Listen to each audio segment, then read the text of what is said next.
Ada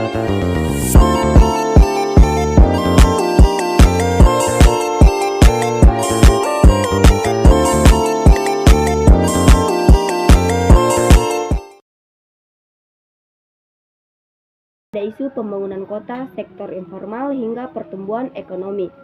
Menurut Quates 2006, jenis usaha yang masuk dalam sektor informal sangat bervariasi, mulai dari yang legal hingga yang ilegal. Subsektor tersebut meliputi yang pertama, eceran atau retailing. Sektor ini meliputi pedagang asongan, pedagang kaki lima atau PKL, dan pedagang koran. Kemudian yang kedua, transportasi, mobil sewaan, taksi gelap, ojek, andong, becak, dan tukang pikul. Kemudian yang ketiga, jasa pribadi, tukang semir, tukang sepatu, tukang pijat, tukang kayu, dan tukang kebun. Kemudian yang keempat, penyewaan kursi, penyewaan peralatan pesta, dan rentenir. Kemudian yang kelima, jasa keamanan penjaga malam, pengawal, dan tukang parkir. Kemudian yang keenam, perjudian, penjual lotre dan penjual nomor buntut.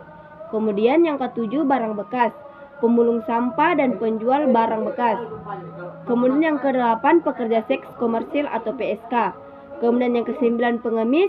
Kesepuluh, kriminal, ada copet, mencuri, dan Istilah sektor informal menurut Kamus Besar Bahasa Indonesia tahun 1992 ayat 894 adalah lingkungan usaha tidak resmi atau lapangan pekerjaan yang diciptakan dan diusahakan sendiri oleh pencari kerja atau wira swasta.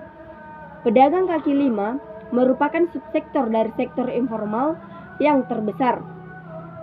Pedagang berarti pekerjaan yang berhubungan dengan menjual dan membeli barang untuk memperoleh keuntungan.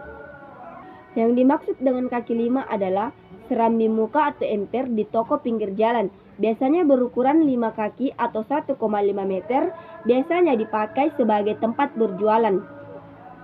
Sempitnya lapangan pekerjaan formal yang menyebabkan timbulnya pekerja sektor informal. Padahal, kalau kita melihat dari sisi positif fenomena pekerja sektor informal, ini akan ada banyak potensi yang bisa dikembangkan. Selain itu, dengan adanya pekerja sektor informal, tentu saja memudahkan para konsumen dalam mencari dan memenuhi kebutuhan hidup mereka. Pekerja sektor informal biasanya mangkal di daerah-daerah yang dekat dengan keberadaan konsumen. Hal ini sesuai dengan analisa MC Laughlin 1990 yang menyatakan bahwa sektor informal bercirikan fleksibel dan dapat mengoperasikan bisnis dan waktu dan lokasi yang memudahkan konsumen. Untuk itu, perlunya kerjasama yang baik antara pemerintah, pengusaha, dan pekerja sektor informal. Pemerintah selayaknya menjadi mediator dalam hal ini, seperti pembinaan manajemen usaha, penguatan modal usaha, dan pengembangan usaha melalui kemitraan. Adanya kerjasama yang baik antara pemerintah, pengusaha, dan pekerja, maka akan tumbuh keselarasan dan keharmonisan, terutama dalam mengelola perekonomian rakyat dan dalam rangka menguatkan pertumbuhan ekonomi bangsa. Kemudian yang kedua, ada Perda nomor 1 tahun 2015 tentang ketertiban umum. Pasal 22.1, setiap PKL dilarang berjualan di jalan, trotoar, dan bantaran sungai. Kedua, setiap PKL dilarang berjualan di jalur hijau, taman kota, dan tempat umum lainnya, kecuali diizinkan oleh wali kota. Pasal 23 ayat 1. Pemerintah kota wajib menyediakan lokasi tempat berjualan bagi PKL. Penetapan lokasi tempat berjualan bagi PKL berpedoman pada rencana tata ruang wilayah dengan tetap memperhatikan estetika lingkungan di sekitarnya. Penetapan lokasi tempat berjualan diatur lebih lanjut dalam keputusan wali kota. PKL yang sudah disediakan lokasi tempat berjualan wajib melakukan usahanya pada lokasi tempat yang telah ditentukan oleh pemerintah kota. Berdasarkan aturan ini, tentunya sektor informal khususnya pedagang kaki lima bukanlah jenis usaha yang haram dikembangkan di kota. Hal ini tentunya merupakan satu peluang untuk berkembangnya sektor informal asal tidak melanggar sesuai aturan lokasi yang telah ditetapkan. Dalam mendukung pertumbuhan ekonomi perkotaan melalui sektor informal, peran pemerintah kota juga menjadi sangat strategis dalam menyediakan lokasi serta sarana dan prasarana pendukungnya.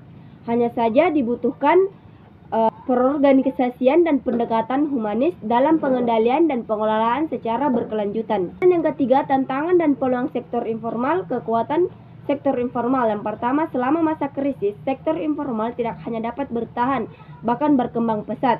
Kemudian yang kedua, lapangan usaha yang luas bagi masyarakat berpendidikan rendah. Yang ketiga, bersifat padat karya dan upahnya relatif murah. Kemudian yang keempat, produknya sederhana dan tidak membutuhkan keahlian khusus. Kemudian yang kelima, era revolusi industri memudahkan sisi pemasaran. Kemudian yang keenam, ada arahan lokasi dalam rencana tata ruang. Yang kedua, pemasaran terbatas. Ketiga, pengembangan usaha rendah. Empat, rendahnya pemanfaatan teknologi. 5, menjadi sasaran penerbitan dan pungli. 6, sektor informal menurunkan estetika kota.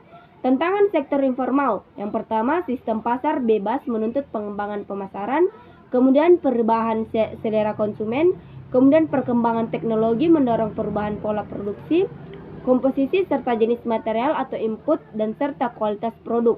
Kemudian yang ketiga, master plan atau rencana tata ruang kota melokalisir tempat usaha. Peluang sektor informal. Yang pertama, era revolusi industri 4.0 memberi peluang besar bagi pertumbuhan sektor informal. Kemudian harga yang bersaing menjadi pilihan bagi konsumen. Kemudian adanya kebijakan yang mendukung berkembangnya sektor informal atau rencana tata ruang.